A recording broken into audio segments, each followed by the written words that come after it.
Hello, and thank you for joining us for today's virtual education program at Cancer Support Community South Bay. I'm Rebecca, the program manager, and I welcome you to this workshop titled Tiny Habits, Lasting Change with Mary Welch. Before we begin, if this is your first time joining us, CSC South Bay's mission is to uplift and strengthen people impacted by cancer by providing support, fostering compassionate communities, and breaking down barriers to care. Our vision is that everyone impacted by cancer receives the support they want and need throughout their experience. We serve the South Bay, Long Beach, and Orange County area, all at no cost. Our program includes support groups, networking groups, healthy lifestyle classes, social activities, and educational programs like this workshop. Educational programs are open to all. If you'd like to hear more about our services or join our community, please visit our website at cscsouthbay.org. Before I introduce today's speaker, we ask you to keep your microphone muted to eliminate any distracting background noise. Please feel free to enter any questions into the chat function found at the bottom of the Zoom window at any time, and we'll get to them at the end. Without further ado, I'll introduce our workshop speaker. Mary Welch is a mother, wife, double board certified oncology nurse practitioner at Long Beach Medical Center, Memorial Care Todd Cancer Institute. She's a weight loss coach, community educator, and passionate advocate of eating and thinking smarter. Mary is convinced that a healthy life is within reach and is spreading the message that the fastest way to change your health is to change what is on your floor. After losing 80 pounds and witnessing the consequences of lifestyle diseases like diabetes, cancer, and dementia, Mary founded Weight Loss to Wellness to empower others to get started on their health journey. Mary especially enjoys guiding cancer survivors and healthcare professionals along the path to better health with one-on-one and group coaching. Thank you so much, Mary, for being here with us today. Oh, I am so happy to be here. Thank you for asking me. And I was excited to put this presentation together, and I hope it's very interactive, and feel free to ask questions or share along the way. You may want to get a piece of paper and a pencil or something to write with in case you get inspired or have some notes or ideas as we go through this workshop type presentation. So I will share. Are you able to see my screen at the moment? No, I'm sorry. Okay, let me share my screen here, and then you will be able to see my slides.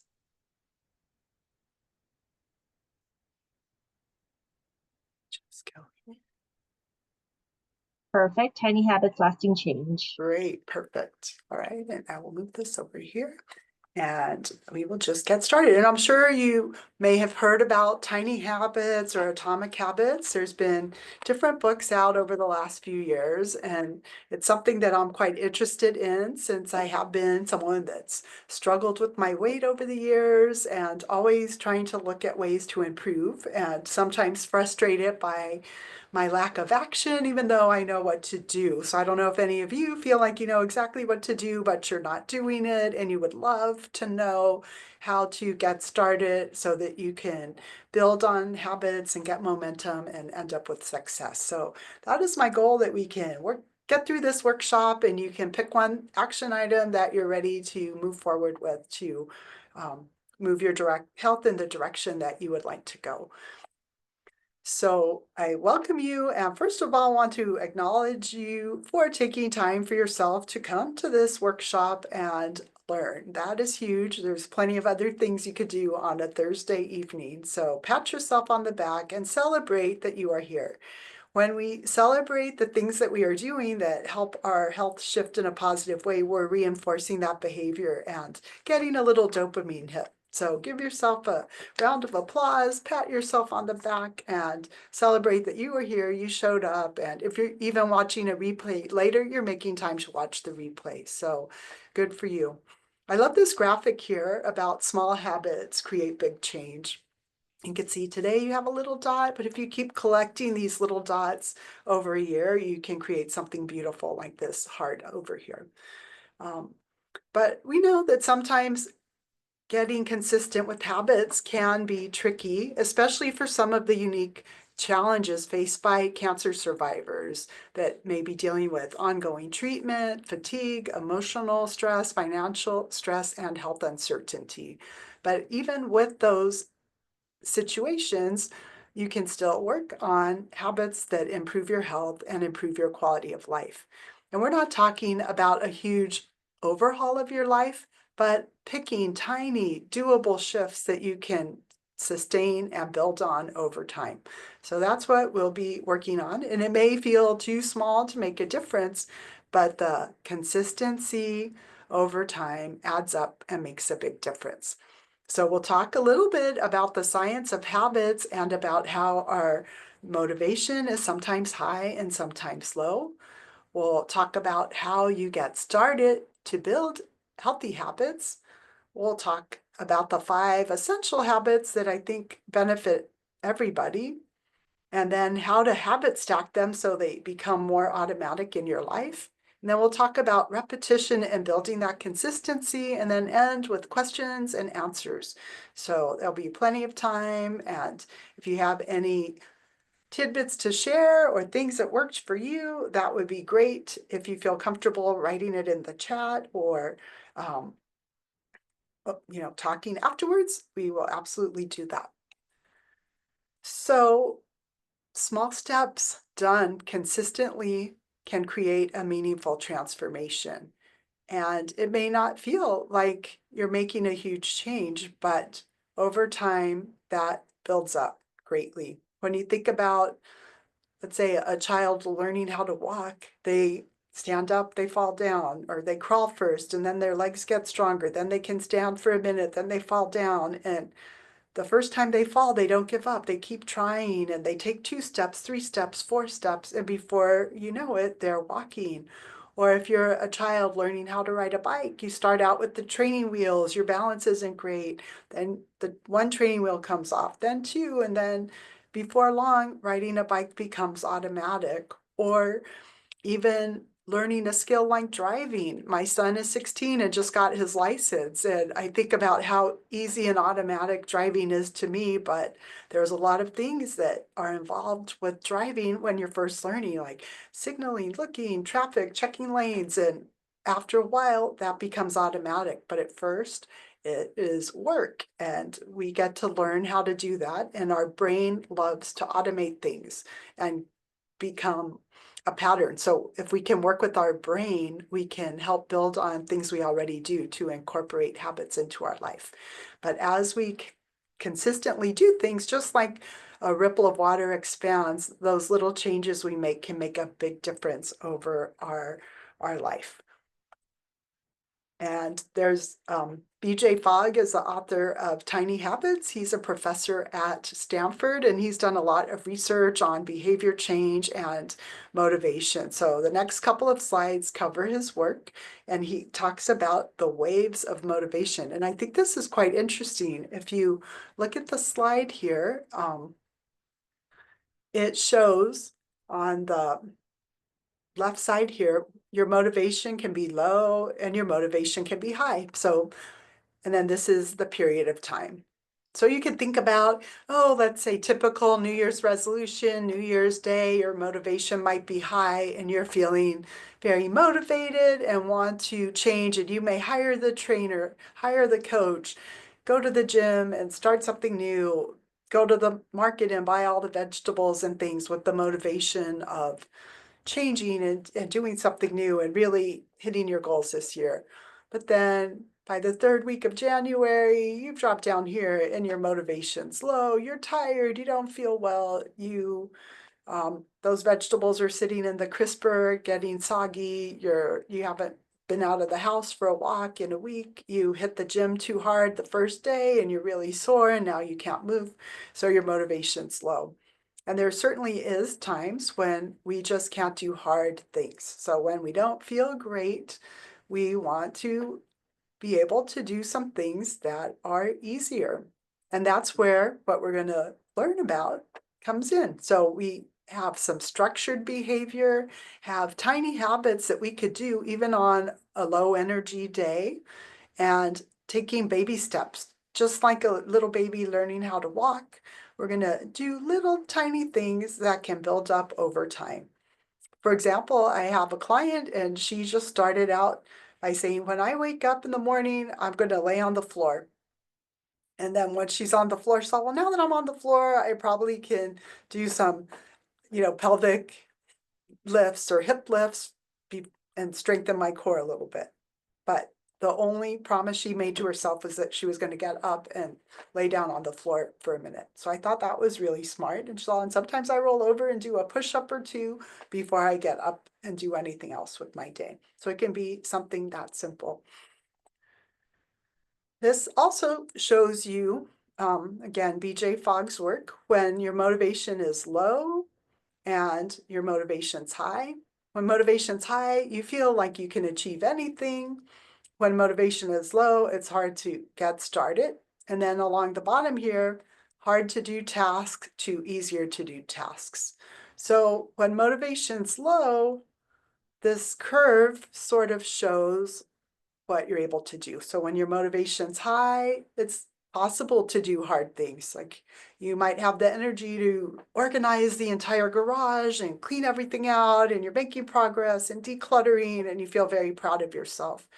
And on a very low energy day, you may just have the energy to organize a junk drawer, but you're still doing something and it's doable. Maybe you're only doing it for 10 minutes, but it's working with your body and your brain to do tasks that match your level of motivation.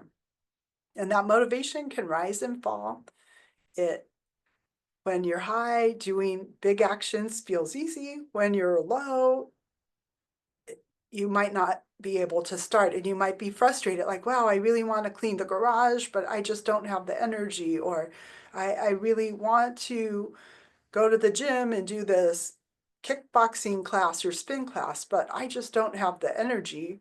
But maybe you have the energy to put on your shoes and walk outside for 5 minutes. Maybe you can do some stretching and deep breathing, and you're still doing some movement. And then that may lead to a little more movement. It may actually boost your motivation. Maybe you can't overhaul the garage, but you can organize paperwork on the table and make a little bit of progress. So with low motivation, those big actions do feel impossible. So the solution here is to start really easy, tiny habits so that you could do them even on low days. And it could be, as far as meals go, when you're highly motivated, you might feel like cooking a 3-course meal, making everything from scratch, and you love cooking and you're spending 4 hours making this fabulous meal. But when you don't have the motivation, it may be that you want to get a bag salad and cut up some pre-cooked rotisserie chicken and call it good. And you have a dinner that still has vegetables and chicken in it, and it was easy, and you made dinner in 5 minutes. So you can see how figuring out where you are on this chart helps you align your tasks with that level of motivation or energy that you have. And if we're waiting to feel motivated, sometimes that will not come around, especially if we're in a season of life where we don't feel well, we're dealing with a chronic disease, we're on treatment, we're not sleeping. So it may be hard to get started. But when you design it for consistency, this is the trick. So your motivation may fade, but then you might rely more on discipline. And that's following through on things you say you're going to do. But the key here is to only say you'll do things that you probably 80% or more feel that you can accomplish in a day. And then knowing why you want to do it. So motivation is driven by your motive, or in other words, what is driving you to act? And generally, if we think about why we're doing things, it's generally so we feel better in the future. So we're motivated a bit by our future self or who we want to become.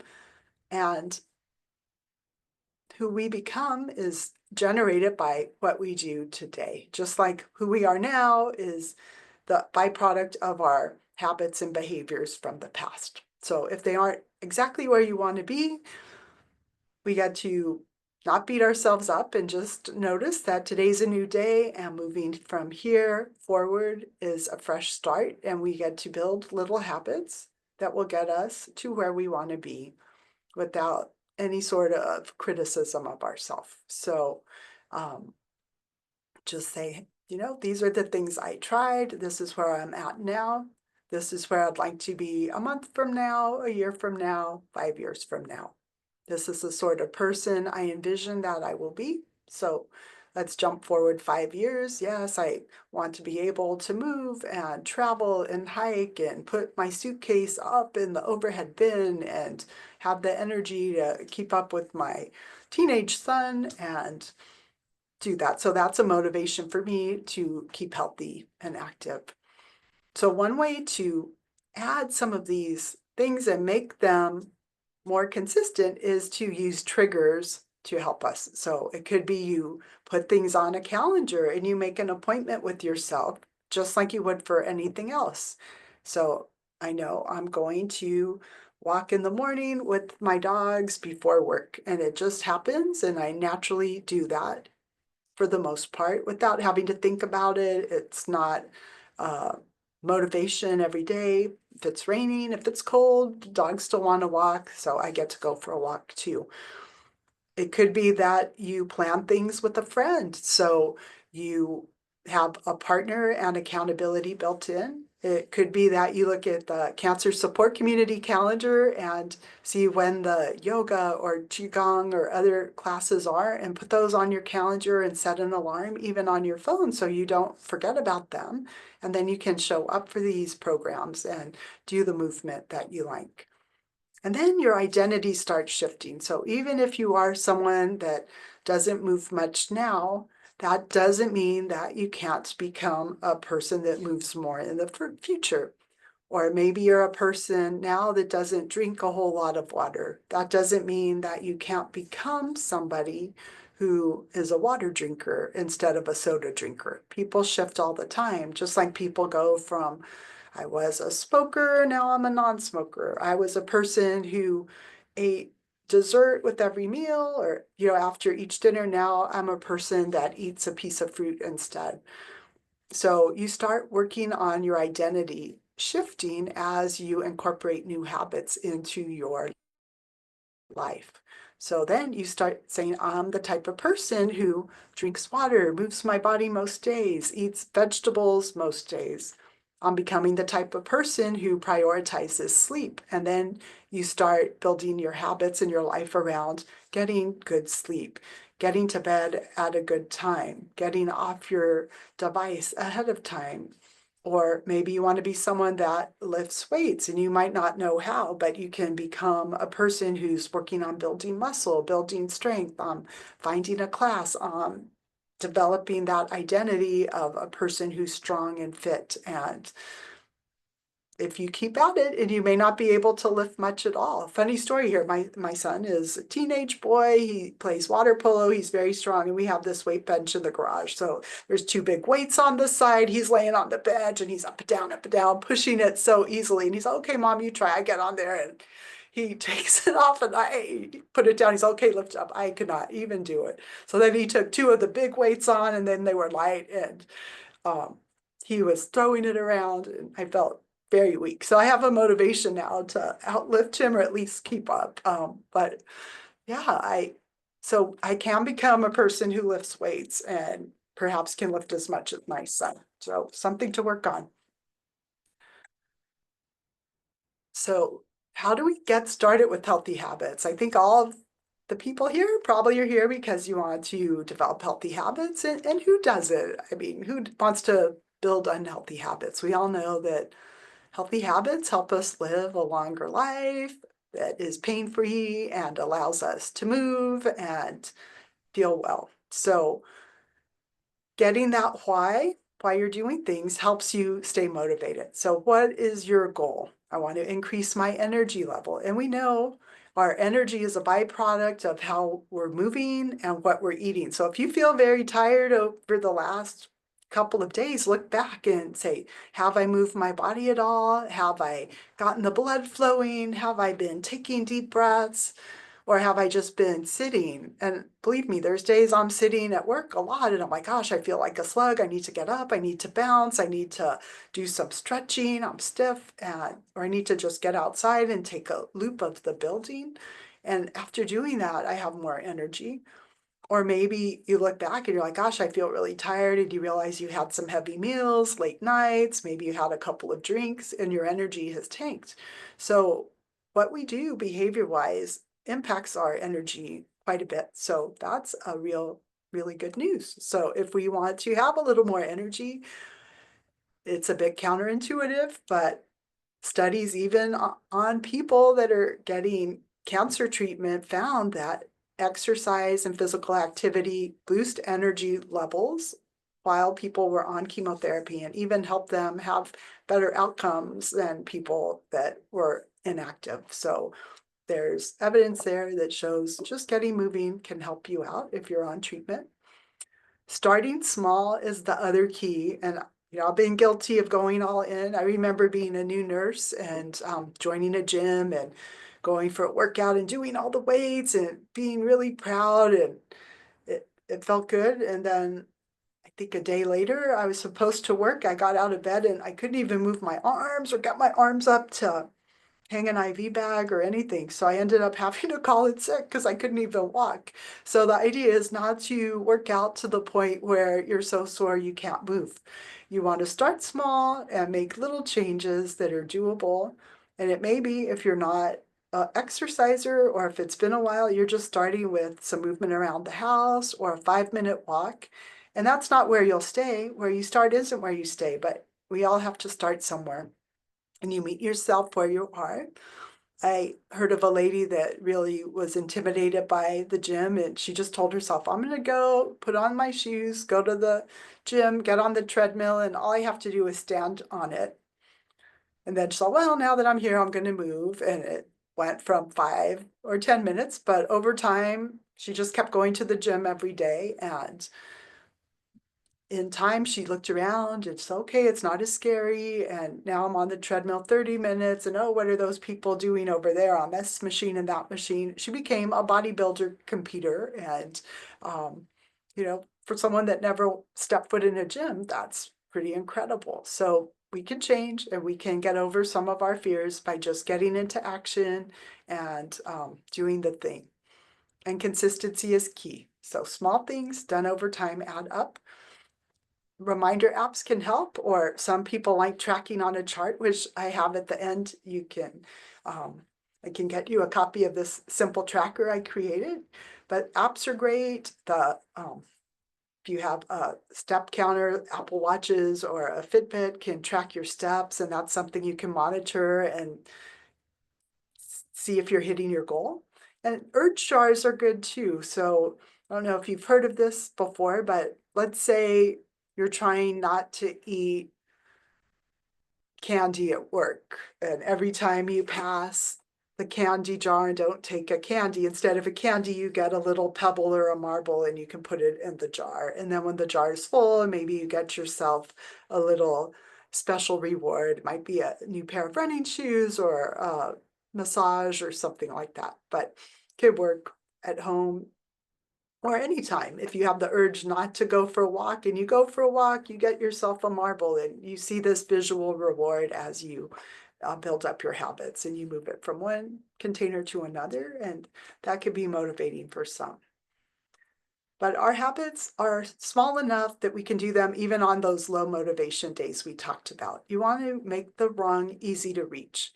I heard another lady talking about how she planted some peas in her summer garden and she had a trellis for structure, and the support is only as good if you can reach that next level. So her little rungs were too far apart, so the peas weren't able to work their way up to the next level. So she had to move the rungs down so that it could grow. And that's the same with us. If there's too much space from where we are to where we want to be, you just have to put little steps in between so that you can reach them and get up them easily. And those wins that we have are built on what we can keep doing even on our tough days. So even if it's raining, like, my dogs are going to go for a walk, so I'm going to go for a walk too, even when it's cold or even when we don't feel well, we still kind of get out there. So, that's that. And now, this is just a little bit of me, and I've struggled with my weight off and on most of my life, but back in 2018, I finally hired a coach. I had heard a lecture about the link between obesity and cancer, and I was motivated to just make a change because I had been a yo-yo dieter in the past, and I thought I want to really find a way to create habits that will lead to lasting weight loss. Part of it was motivated by this guy who was little at the time, and now he's a driver, but um, so I just started going down the rabbit hole of good health and also studying human behavior change, goal mastery. I'm in this consistency course now, and I find it very interesting. So I hope what I share with you is helpful for you. The key also is that the goal is really making progress and getting over the idea that anything needs to be perfect. I think a lot of times, at least for me, I would do well until I didn't, and then it was a free for all, and it could be weeks or months before I got myself back on track. So there will be days that are not good, and you're like, wow, I can't believe I had such a day where either I ate all the things or I didn't move, or I just it wasn't my best day. But just noticing that without a whole lot of self-criticism and making your next best choice is my advice, and getting right back on it. If you notice the scale's gone up a few pounds, you pivot as soon as you notice without beating yourself up, and get curious. Well, what have I been doing for the last few days? What should I shift? What should I do? And then you get right back to it without a whole lot of drama. So these are the habits that you can incorporate, whether you need to lose weight or even gain weight, or need more energy. These can help you, and most of them can be easy if you let them be easy. So we'll cover movement, nutrition, sleep, mindfulness, and stress management, and then the importance of hydration. All of these components really help us with energy, which is so important. So many people are super tired. It boosts your immune system, and it can help your mental well-being so that you feel vibrant and alive. And if you just look at this list, you may have one that jumps out as, I'm killing it, I'm doing a great job, or wow, I really need to do work. So which one jumps out on you? And it looks like, there may be a question. So if anyone has a question before we move on, we can certainly answer that. It's a comment. My example of my little steps at a time. I'm remembering I just lose 1 pound at a time. I have post-it notes on my bathroom mirror. One post-it note with current weight, and second post-it note with just 1 pound less. So just 1 pound lost at a time, step by step. Mhm. And that's a fabulous, fabulous way to look at it. And I think, we're in the culture or the environment where fast is great. And I have people, I coach people, and they're like, I only lost half a pound this week. And I'm like, well, it's half a pound. And if you lost a half a pound every week for a year, that's over 25 pounds. So would you be disappointed at the end of the year if you were 25 pounds lighter and you were still eating all the foods you loved in moderation? It's like, no. But, there definitely are programs and things out there where you can lose 10 pounds in a week, but it's not a sustainable thing. And it may even hurt you in the long run, because with those, you might be losing skeletal muscle and changing your metabolism. So, let's see. So I think 1 pound at a time. And that's the mindset I had, because I did all the gimmicks. Believe me, I did the things Oprah did. I tried all the things, and fast was great, but then it was very disappointing when weight came back. But doing things that you can do for the rest of your life, because you're really not on a diet, it's a lifestyle plan for health. So you're just creating the path you want to walk on that will lead you to the health that you desire long term. So I would say don't do anything you don't think you can sustain or you can see yourself doing long term. Like if you're forcing down broccoli and you hate broccoli, then maybe you need to be eating something else. So, let's see, is there something else in the chat? As a comment, exercising with friends is my key to consistent exercise. Yes, and that is an excellent point. And that makes it fun. And you're kind of getting a 2-for-1. You're moving your body, but you're also having human connection, which is a great creator of oxytocin and a feel-good hormone. And it's almost free therapy because you're going to talk and walk and connect. And that is a beautiful thing to do. And you have a built-in accountability buddy. So if you can find someone that will do things with you, that's beautiful. All right, so let's move on. So movement, we talked a little bit about movement already, and I say movement instead of exercise because I feel that exercise sometimes gets a bad rap. But when does that happen? When does it get to the point where we don't like it? Because when you look at little kids on a playground, they're so happy to run. When I see my dogs at the dog park, all the dogs are happy to be moving and wagging their tails so fast so they can go on a walk. And somehow for us, it's a chore. So how do we bring that joy of movement back in? But the benefits are that it boosts our mood and circulation. So we are designed to move.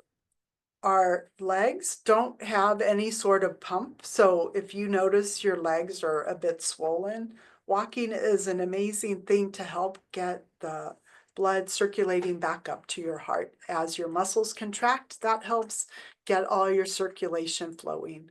When we're moving, we're taking bigger breaths and forcing air into the lower parts of our lung. When we're just sitting, we're just using the top parts of our lung. So taking big deep breaths helps us use our lung capacity. It sends more oxygen to our brain, which can keep us mentally sharp. It is a really great way to manage stress. You get endorphins flowing. Believe it or not, even if you have joint pain, the more you move, the more your joints get lubricated as well. So it may hurt at first, but as you get going, it may start feeling better. It builds up muscle and it can be fun, especially if you pick an activity you like and you do it with a friend. So you could do something as simple as walking and using that walk as a time to really do something you enjoy. So for me, if I'm walking, I'm often listening to a podcast or an audiobook for my book club, or just noticing a sunrise or sunset, or looking at the beautiful flowers or noticing the change in season. So being mindful and looking at your environment and even adding in a little gratitude practice can be a great way to multitask your walk. Stretching is a good thing to do, and I've started a new stretching app and realized that I'm not as flexible as I used to be. There is room for improvement. Um, but it does feel good to stretch, and it's a little bit eye-opening that I can't do some of the things I used to be able to do. But I'm going to throw yet on the end of that yet. I will get there. Yoga is a great way to do some stretching and movement and blood flow. Weightlifting is so important. They're finding more and more evidence for building muscle, especially after menopause, and for many of the ladies that might be on aromatase inhibitors for breast cancer, there's a risk of bone density loss, and muscle weight training or weight-bearing exercise can help negate some bone density loss or osteoporosis. So getting started with some weights. One of the things I do when I walk is I have a weighted vest that honestly, it was my son's first. They put that on him in the pool, so his legs got stronger for water polo, but it was sitting in the garage. So I thought, what if I put this vest on when I'm doing chores around the house and folding laundry and out for a walk? And it feels good, and I think it helps my posture, and it's adding some weight training without any extra time to my day. Swimming is a great exercise if your joints are very sore or it's hard for you that you're out of gravity. There's some heated pools around here. In Long Beach, Ability First has a wonderful heated pool that does water aerobics and exercise class, a water exercise class. So I have people that really love that. Aquafit can be around, so you can find those sort of exercises. There's classes at some of the gyms or YMCA, and a lot of people really like the water aerobics or water exercise. Even if you're not a swimmer, you can find an area in the shallow end or have a pool noodle to help you with that. Bike riding can be good, and something as simple as dancing around the kitchen or putting on a song and saying, I'm gonna move around and do something for one song. Balance is also important as we're getting older, and I was listening to one of my podcasts, and I think it was I wish I remembered her name. I think Vonda Shepard, but I could be wrong. But she talked about just standing on one foot while you brush your teeth, and that's forcing you to balance, and then just do a different foot each day. So it's not long, but if you're a minute or two on one foot just trying to balance, it can challenge you, and it's helping your balance, and it doesn't add a whole lot of extra time to your day. So that's something you could add pretty quickly. So balanced nutrition. Basically, there's so much conflicting information out there as far as diet and what to eat, and it can be very confusing. If you consume all the information out there, you can end up confused and frozen, unsure what to do at all. So clearly we know fiber is good for you. So filling up with fiber, filling up with whole foods, trying to eat a variety of the rainbow, all the different colors, because each food has different nutrients and vitamins. So looking at your food intake over the last few days, did you have fruits and vegetables in them? Or are they colorful? Did you have a rainbow of color? And if not, how can I add these? Can I add some vegetables to breakfast? Could I put colorful peppers and tomatoes in an omelet or scrambled eggs? Can I add a salad to lunch, or can I have some sort of vegetable soup for dinner? So how do you work those into your meal? So just loading up. The good thing about fruits and vegetables are that you can almost eat as much of it as you like, especially the lower carb, non-starchy vegetables. And they are very filling. They fill you up. They take a while to eat. If you chew on an apple, it's going to take you a while to eat an apple, and it's going to be under 100 calories. You're going to feel full. You're going to enjoy the flavor of the apple. You can eat celery and cucumbers and a big giant bowl of salad with lots of different peppers and vegetables and mushrooms, and you're getting lots of nutrients. If you're someone that likes a big bowl of food, you're going to have the satisfaction of a big bowl of food without a bunch of calories. And that can make a difference, because as we get older, our caloric needs generally go down, which is sad, because that means, we get to eat a little bit less. So we get to be smart about the foods we eat and how we build our plate. Getting enough protein is super important. We talked about lifting weight for muscles, but eating enough protein can really help us with our muscles. And there's lots of different conflicting advice out there about how much protein do you need, but somewhere between, I don't want to throw a number out there, but trying to get protein with each meal. Some people want to try for a gram per pound of ideal body weight, which seems like a lot, but I think if you're aiming for 30 grams per meal, that may get you there. That may be too much for some, but trying to get more than you're getting currently would be a good start. So if you're not eating much protein, adding more protein to one meal to begin with might be a good place to start, and then gradually adding more. The benefit of protein is that it can help you feel full longer. It has all the amino acids that help you rebuild after treatments. Many times when we're treating people with chemotherapy, we'll draw blood work and the total protein will go down, the albumin will go down. And often when these blood levels go down, people may notice swelling in their legs, and they just don't feel that great. And upping that protein intake in the diet can help reverse some of that. So eating things like cottage cheese, if you don't feel like eating meat, or, heavy proteins, Greek yogurt, protein powders and smoothies can be helpful to add those into your meals throughout the day. And then meal prepping can really help with success. So going to the store and buying all the produce and coming home and doing nothing with it makes it harder when you're at that low motivation time to, oh, now I have to clean all the vegetables and chop them up, and I'm tired, so I'm not going to do it. But if you got home and were still somewhat motivated and cleaned them and chopped them up and had some good music on in the kitchen, and then they were ready to go, when you're at that low energy point later in the week, you're like, oh, I have the cut up cucumbers and carrots and bell peppers and things chopped up, and I can make a quick stir fry, or I can have some hummus and veggies as a healthy snack, and it's easy grab and go food. Or you might even make sheet pan fajitas or something in advance, so all you have to do is microwave them so that it's an easy meal for you. Having hard-boiled eggs is another easy protein forward snack that's good. You can do a couple of hard-boiled eggs and grab and go. You can take them with you if you're going to be gone for a while, and you can have that egg later. And even prepping up salad fixings ahead of time. You know how it's always nice to go somewhere where they have a really good salad bar and you have all the different things?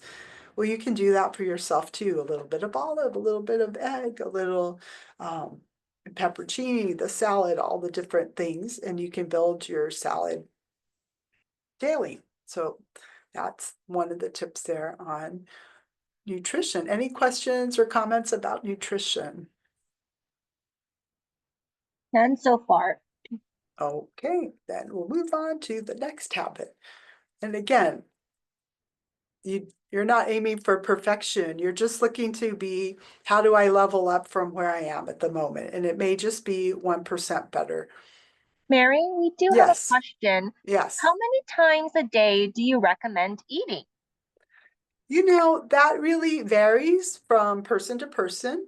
Um, and what's going on. So if someone isn't feeling great and they feel full fast and they're not able to eat much, then they may need to eat little mini meals throughout the day. So many times when I have people that might be on chemotherapy and they don't feel like eating much, I'm like, just graze, but make sure what you're grazing has lots of good nutrients in there so that you are getting enough food throughout the day.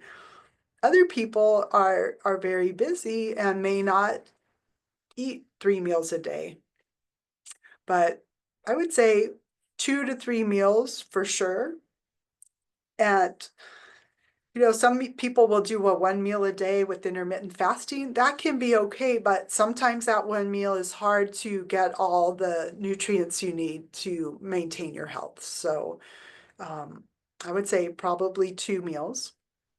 And if you're looking to, if you're wanting to lose weight, really paying attention to portion size is important, because here, especially in this country, we're overserved. So most servings are 2 people serving. So if you get a big burrito, half of a burrito is probably plenty.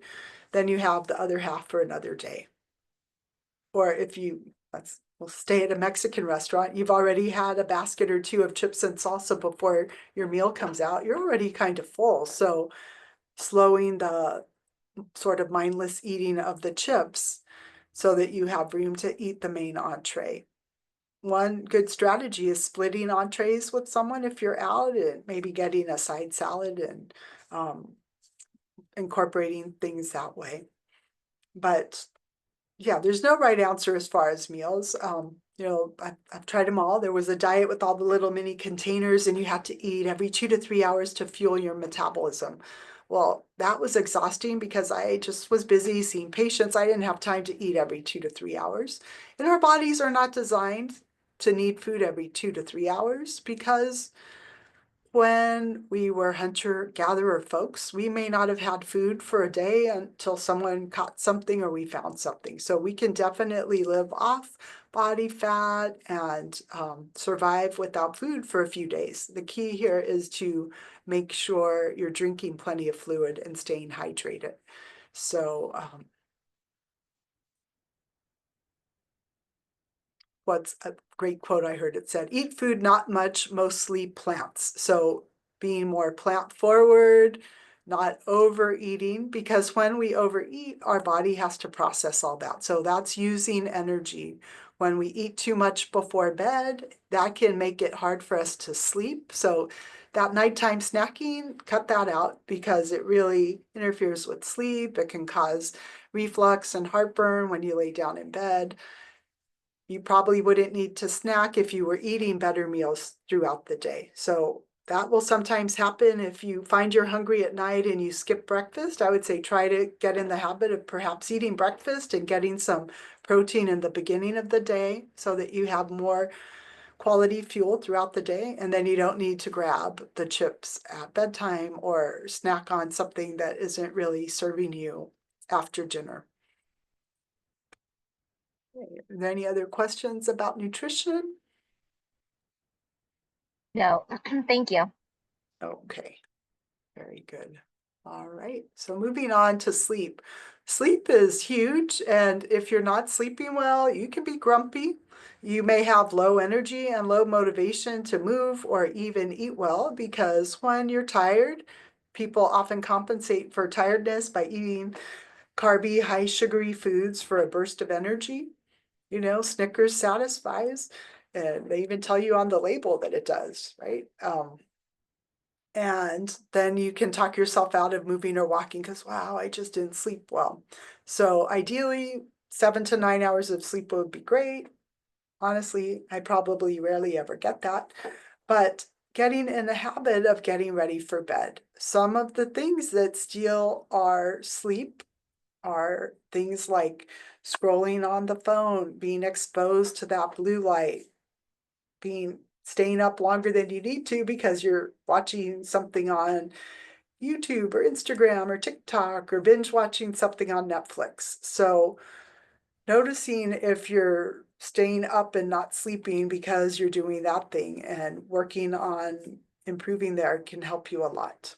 So a sleep routine that's very helpful is about 3 hours before bed. Try not to eat. That lets you finish up digesting. And then while you're sleeping, it allows your body to do other restore and repair work like filtering the liver, resetting the brain, draining the brain, and doing all the different things with your lymphatic and glymphatic systems. But if you've eaten a heavy meal, your body's going to first digest everything, and it's going to take away from some of the restorative and reparative work that usually happens when you're sleeping.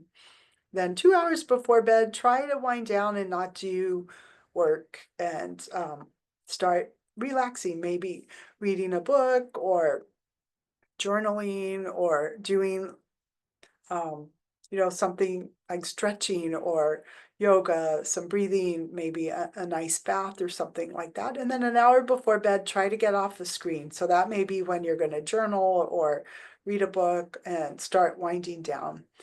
Keeping your environment without bright lights can definitely help with sleep too. So many houses have really bright light that's almost like daytime sunlight, and that can mess up your natural circadian rhythm. So one way to help your sleep is to sync your eyes with the sunrise and sunset. So if you wake up and you're able to look out and see the sunrise, get outside and look at that, or the early morning light, and then also look at the later evening light. And that helps your body naturally sink into the circadian rhythm. And then keeping the lights low in the house in the evening. Maybe you're doing candlelight or just a couple of dim lamps instead of this really bright fluorescent lights that kind of fool your brain into thinking it's midday. And that can impact melatonin production and other things that help you sleep.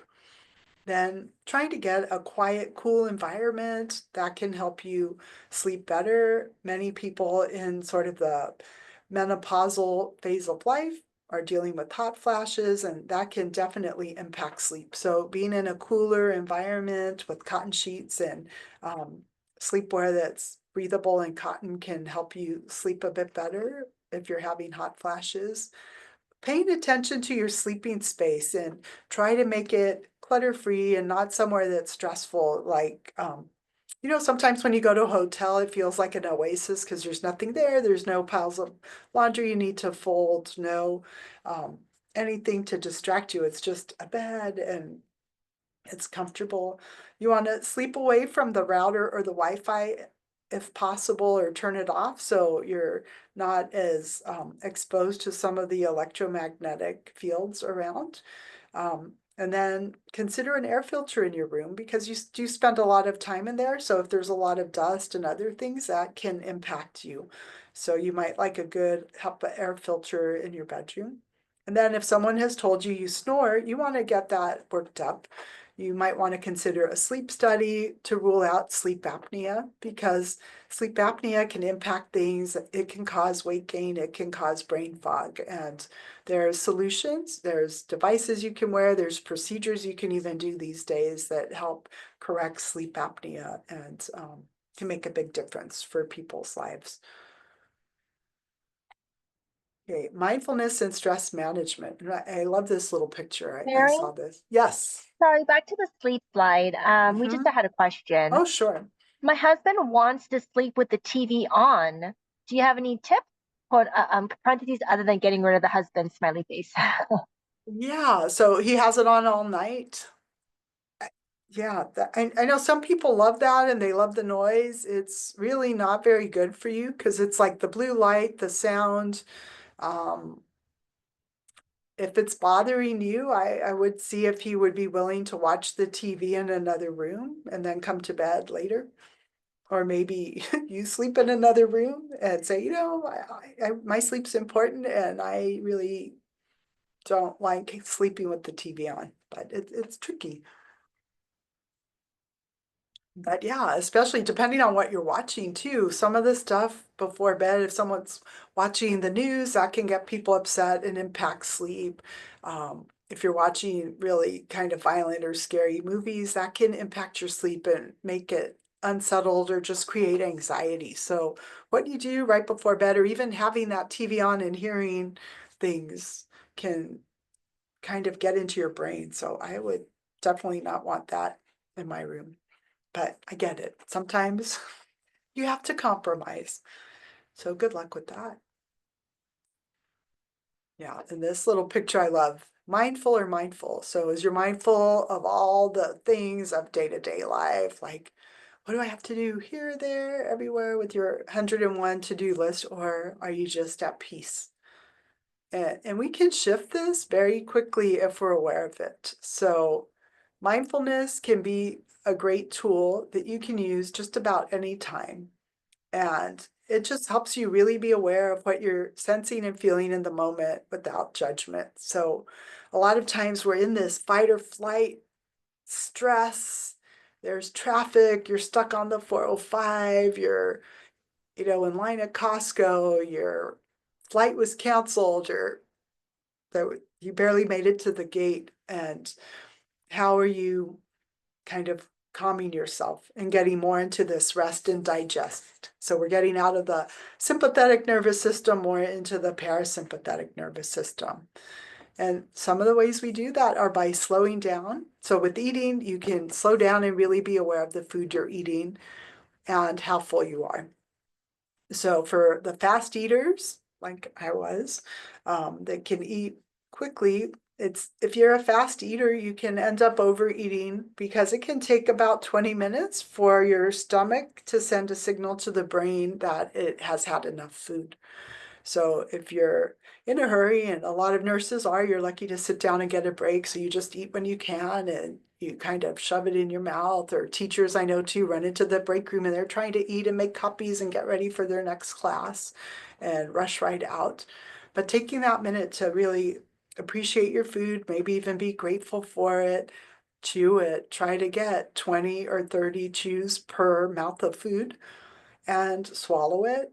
And try not to do anything else when you're eating except eating. So no scrolling on your phone, no watching TV, just be with yourself and notice how the food tastes, how it smells, how it feels in your mouth. Appreciate it, appreciate the people that made it, grew it, all of that. And then that can help you feel full. And then perhaps even check in halfway through the meal and say, gee, have I had enough? Am I satisfied? Do I have to eat all of this food? There's a trick of leaving 2 bites behind that sounds insignificant, but If you leave 2 bites behind with each meal, if you're looking to lose weight, and if you save those bites in a Ziploc bag for a week, you'd have a lot of food and you wouldn't feel like you really missed out on anything. So you can leave the two least favorite bites on a plate, and then you're cutting your, those calories out over a week. It adds up consistently over time. So which 2 bites can you leave behind if you're still hungry? Mindfulness here, though, if you notice you're feeling stressed, do this body scan. Where's the tension? Often for me, it's in the jaws or the shoulders. I can feel it. Some people feel it in their head or their chest.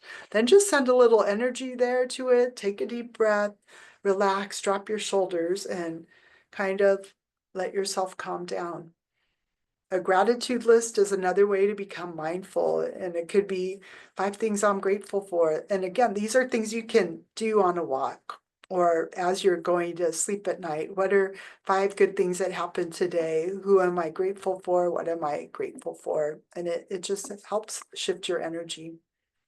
And then deep breathing. So taking some time to just do a 2-minute break of breathing, and it could be just breathing in for a count of 4, holding it for a count of 4, breathing out for a count of 4, holding it for a count of 4. This decreases your stress and it lowers your cortisol levels.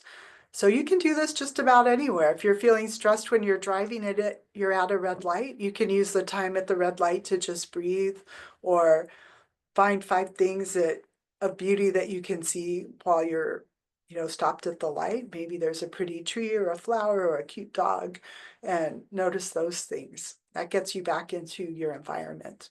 Or maybe you're in line at the grocery store and you can just take a few minutes to breathe and relax your shoulders and just calm yourself down.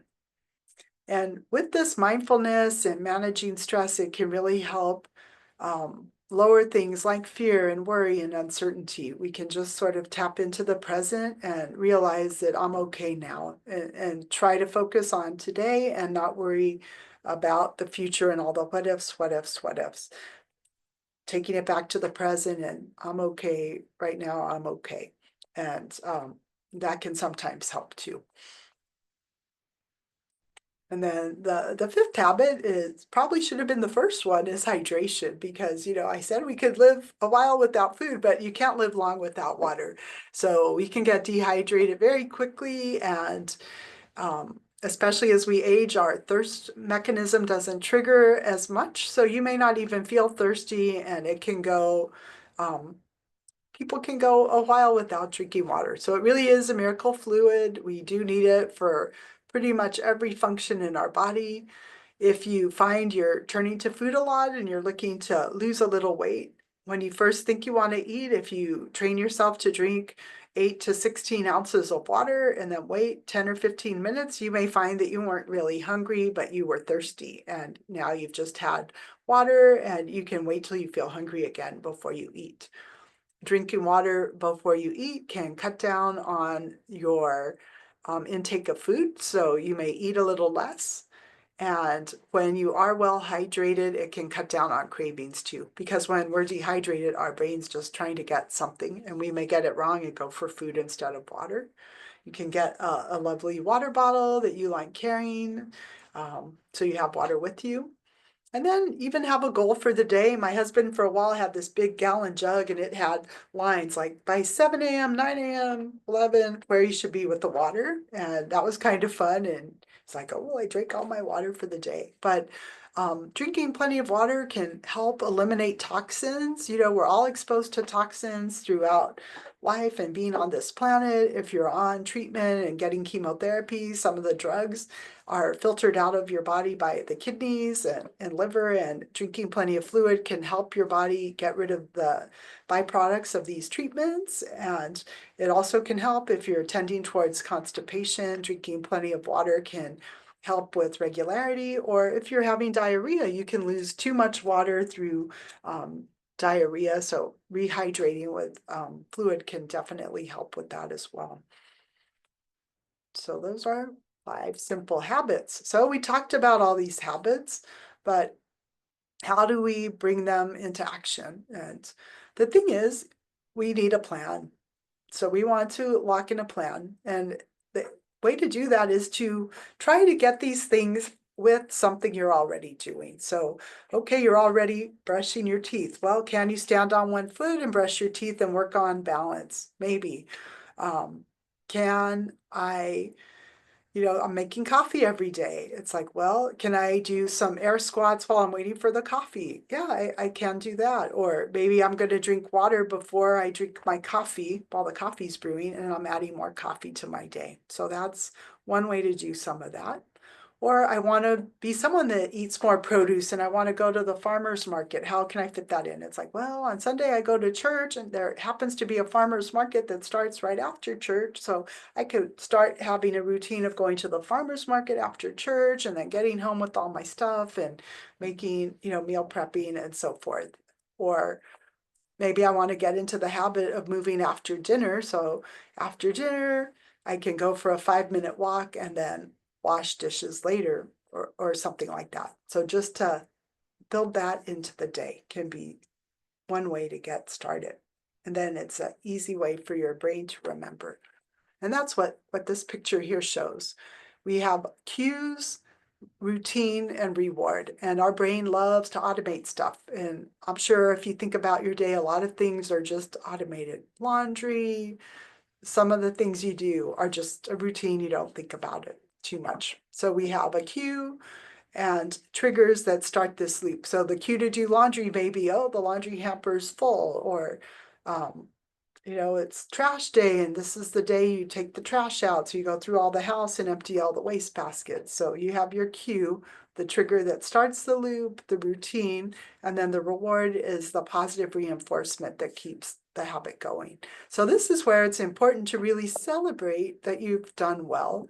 And it may seem little, but you're like, yay me, I stood on one foot when I brushed my teeth, or I journaled something, I tracked something, I got a few more steps in today, and just noticing the progress and celebrating that can be very helpful. So here's a couple of examples of cue, routine, reward. So for me, let's say my goal is to be more present and peaceful at home. Well, that transition time from coming home from work and getting home, my cue would be entering the driveway after work. So the routine there would be to pause for a minute or two and just take a deep breath and relax and shake the drive off and let all that work stress go. And then really get into the frame of mind to greet the family with loving energy. And the reward is, I'm present and already ready to enjoy family life when I walk through the door. Or another would be someone that wants to be a morning exerciser and the alarm goes off. And then the routine would be immediately putting on clothes and shoes before you drink coffee, so that once you have coffee, out you go for a walk. You're ready to go. And the reward would be that you're increasing your fitness along the way. So the quote here, high performers don't wait for motivation. They design triggers that pull them into action. So how can you set up your life? What triggers can you use to add a new behavior to you that you can keep doing over and over? And repetition will really help you create these habits. So repetition and consistency are key, and we have to do things over and over before they really stick. I was really surprised. This study done in 2009 on habit creation found that habits can land anywhere from 18 days to 254 days. That seems really long to me. And they had participants. On average, it took 66 days for them to incorporate only one of these three activities, and they seem pretty easy to me. Eating fruit with lunch, drinking a bottle of water with lunch, and okay, running for 15 minutes, that might be harder, but it seems like it wouldn't take 66 days to get into the habit of just eating fruit with lunch or drinking a bottle of water, but it can. But consistent daily repetition was the biggest factor influencing whether that behavior would become part of your automatic routine. So the key here is consistent daily action. So being consistent, even if it seems too small to make a difference, beats intensity any time, because you're building that habit, you're building that muscle, you're keeping that routine going. So even if you said you were going to exercise for 20 minutes and you're at a super low energy thing, what could you do for 2 minutes or 5 minutes? And yeah, can you do 2 minutes of jumping jacks? Can you do a 2 minute walk up and down the hallway in your house? Can you put a song on and move for a little bit? You still are doing a little bit of movement. So small is better than nothing. Consistency is steady, and that will lead to lasting change.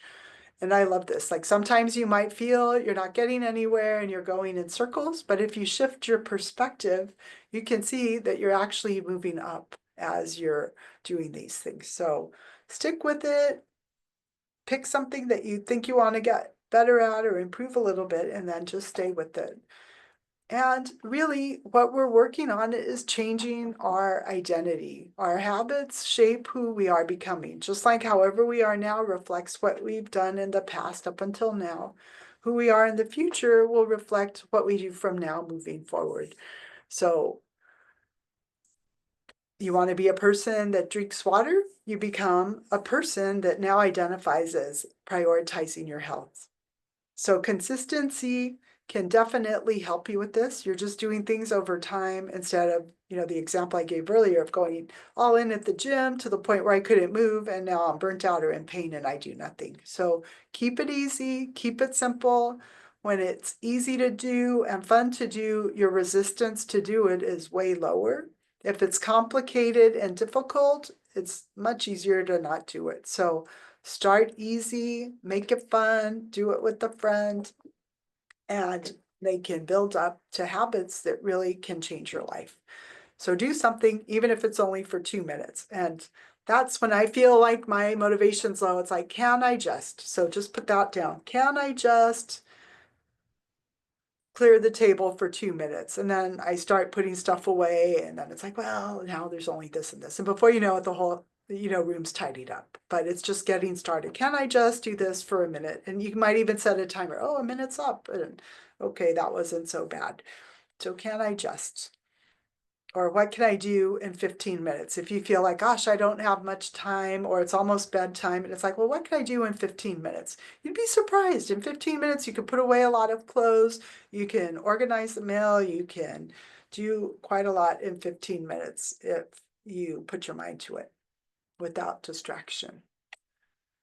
So to recap, we have the 5 important healthy habits. So moving every day, getting balanced nutrition with plenty of protein, lots of whole, colorful foods, prioritizing sleep, paying attention to how much time you're on your phone and on your screens. There's things there on your phone that will tell you. I set a something for Facebook and it will tell me when I've hit an hour of Facebook a day. It's surprising sometimes how fast that comes out, and then it will lock out and it says, do you want more time? And it's like, oh, do I really want to waste another hour on here? So yeah, if you think you have no time, think about how much time might be wasted on things that are stealing your time from time you could actually do things that build your health. Mindfulness and stress management. Notice when you're stressed out or feeling agitated or irritated and shift that, because that energy can really take away your energy and raise your cortisol levels and make you not feel great. And then hydrating. We want you to try to habit stack, add a new activity to a routine you're already doing. What do you think you'll implement? And then know that being consistent is better than being perfect. Find time to work out even for 2 minutes, 5 minutes. Consistency is key. Showing up for yourself, celebrating yourself when you do show up, and being proud of the progress you're making. And where you start isn't where you stay. You're going to evolve over time, but the key is really to start. And I saw the F1 movie recently, and what did they say? Slow is smooth and smooth is fast. And I thought that was good. So it's the same for us. Slow is smooth, and if we keep being smooth, we're going to get faster at these healthy habits. So small improvements are the key to staggering long-term results. Consistency over intensity wins every time. So when you look at this, week 1 intensity, you're all fired up, then your flame's getting smaller and smaller, and by the end of the month, there's no flame. But when you're consistent, it's like the steady flame over time that will just become a habit, and things just become almost automatic. You don't have to have a lot of drama to get yourself started. It's just your identity. You're just the person that walks in the morning with the dog. You're the person who drinks water before your coffee. You're the person who brushes your teeth on one foot, but be sure to change feet so you're, keeping yourself balanced. You're the person who orders salad instead of French fries. You're the person who, creates exercise dates with friends. So be consistent. What tiny habit will you start this week? And then this is a small little tracker that I put together thanks to Canva. It's simple, but you can get it. I'll put a link in the chat and you can download it. Let me see if I have the chat here. Where did the chat go? Oh, there's the chat. Oh, there's a few questions maybe. Let me see if I can put this in the chat. Yeah, so there, you can click on that link and you should be able to get the tracker if you like, and it will just track the 5 things we talked about, and there's an empty one on the bottom where you can write in your own thing and track it Monday through Friday, and then reflect later on what worked, what didn't, what do I want to improve in the next week. And that can help you see where you're doing it, or if there's an area where it's like, wow, I move 2 days, then it's like, how do I do better next week? And it may not be, if you're doing nothing, it may not be realistic to say, I'm going to move every single day, but maybe you start, or I'm going to move every Wednesday. Now, the next week, I'm going to do Wednesday and Saturday, and then build up on that.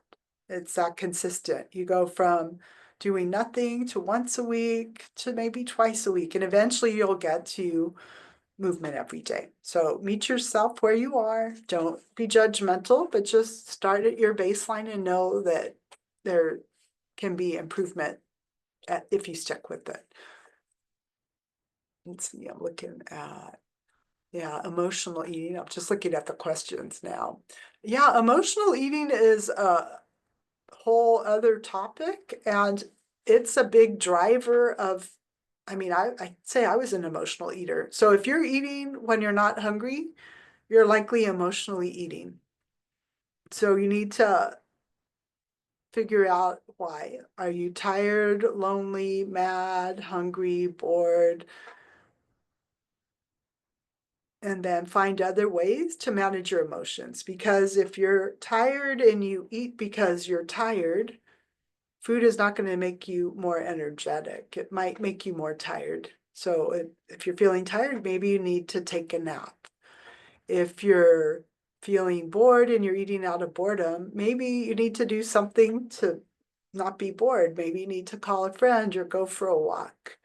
If you're eating because you're sad, maybe you need to do something that will make you happy that's not food related.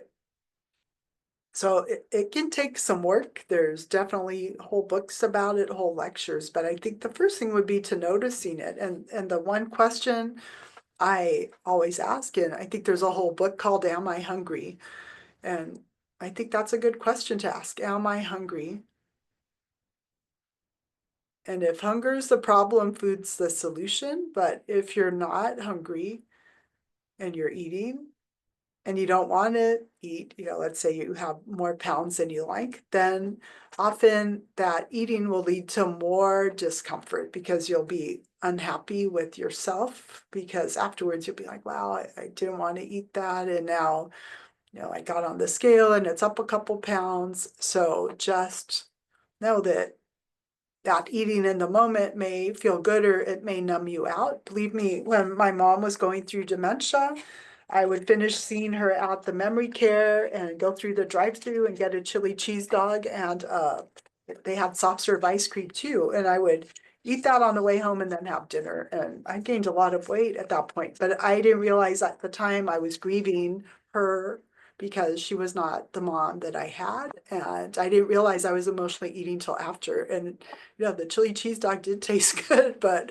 when none of my clothes fit, that was not fun at all. So, figure out why you are emotionally eating, and you may not know it in the moment, but, with, hindsight, I'm like, wow, yeah, that was a hard period where she was in this memory care and she was just thinking crazy thoughts, and yeah, eating was a coping mechanism. So you might need to figure out what's wrong and talk to people. There's people there at the cancer support community you can talk to. If you need to talk to one of their therapists, they can perhaps help you find out more about emotional eating.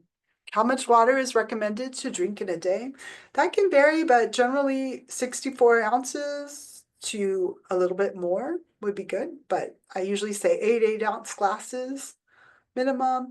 If you're someone where you're up all night peeing and drinking water interferes with sleep, then you get strategic about how you drink your water. I would front load your water in the morning, midday, and taper off for the evening so that you're not up all night using the restroom, because we do want you sleeping. For people like teachers that don't always have access to the bathroom because they're in a class, you might have to drink around class or drink a bunch after you're done teaching so that you can do that. Yeah, start a walk after dinner. Yeah, walking after dinner is great for a couple of reasons. One, when you start walking after dinner, the muscles in your leg help lower your blood sugar, and the sugar that you ate with dinner starts getting stored in the muscle. So it helps with insulin resistance, and it's just a very nice way to help digest your food. It gets the blood circulating, you digest food better. It can help lower reflux, and you're lowering your postprandial or after dinner blood sugar. I worked with one doctor after lunch. He would run up and down the stairs a couple times to get his blood sugar down. So it can definitely help, and it can make a difference. And it's a nice way, especially if you're going by yourself or even with someone.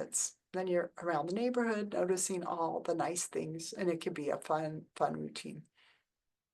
Okay, well, I think that's all the questions. If anyone has any further questions, if you have anything you want to discuss offline, or you can feel free to email me, or if you download the little tracker, I think that will get you added to my email list. So I'll have a couple of upcoming workshops, I believe.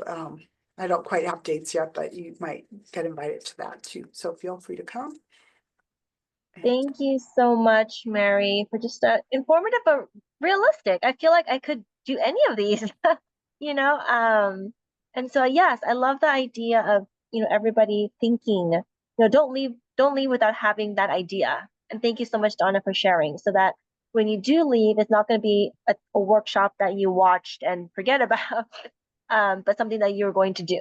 You have that idea, it's already implanted, and that's going to be your, I think you said it was a cue or something. A cue, Yeah, and you there you go. might put a sticky in your bathroom and say, brush your teeth on one foot until you remember. Or if you want to drink water while your coffee's brewing, put a cup of water by the coffee maker the night before, so then you're drinking that water while your coffee's brewing.